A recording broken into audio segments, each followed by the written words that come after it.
Before the golden age of piracy, there was the age of empires, a world where life on a so-called civilized ship meant tyranny, starvation, and the constant threat of the lash.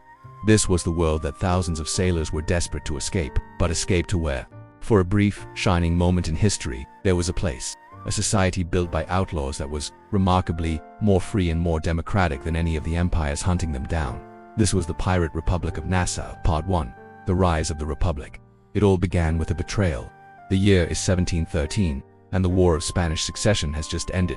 For over a decade, the great powers of Europe had been at each other's throats, and a key part of their strategy was employing privateers, essentially state-sanctioned pirates. Thousands of skilled, battle-hardened sailors served the crown, legally plundering enemy ships for king and country. They were heroes, celebrated for their courage and their contributions to the war effort. But when the ink dried on the peace treaties, these men were suddenly a liability. With no more enemies to fight, the Royal Navy decommissioned its own ships and cast out its privateers. Overnight, thousands of expert sailormen who knew every current, every shoal, and every dirty trick of naval warfare were left unemployed, unwanted, and broke. Their very skills were now seen as a threat to the fragile peace and the profitable trade routes the empires wanted to protect. What do you do with a generation of men trained for violence at sea, who have been abandoned by the very nations they fought for? You create pirates. They flocked to the one place that would have them, a small, neglected British colony in the Bahamas called Nassau. On the island of New Providence, its deep-water harbor was a perfect, sheltered base, strategically positioned right next to the lucrative Spanish trade lanes. And under the leadership of veteran privateers like Benjamin Hornigold and Henry Jennings, Nassau began to transform. They declared it a free port, a pirate haven. It became the place to refit your ship, rearm with cannons and muskets, and recruit a crew of like-minded men. But Nassau became something far more profound than just a military base. As disillusioned sailors, escaped servants, and freed slaves poured in from across the Atlantic, it became a melting pot of the disenfranchised. Here, on these sun-drenched beaches, they weren't just plotting raids. They were building a new kind of society, founded on a truly radical idea. You see, on a pirate ship, power didn't come from a king or a royal commission. It came from the crew. This was the pirates' great innovation.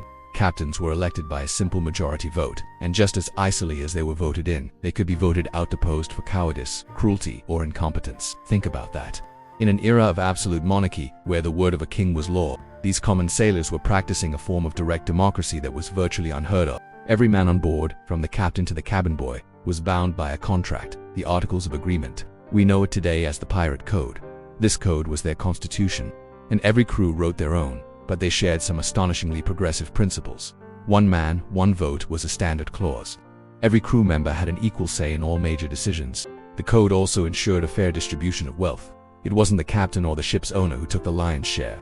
The articles laid out exactly how plunder would be divided into equal shares. The captain might get 1.5 or 2 shares, the quartermaster the same, but every ordinary seaman received 1 full share. This was a world away from the Royal Navy, where prize money mostly went to the high-ranking officers, leaving the common sailors with scraps.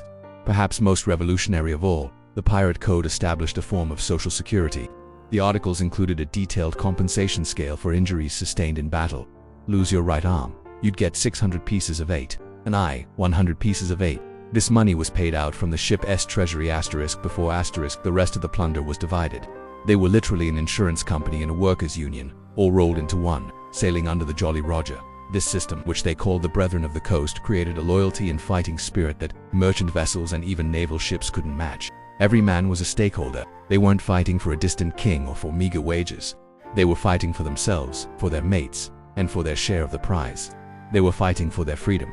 And so, the Pirate Republic was born, a defiant bastion of liberty in a world of chains. Its success was intoxicating, drawing more and more ships and men to its cause. But its very success was also attracting legends. And as the sun set on their new Utopia, the shadow of the most feared pirate of all was drawing near.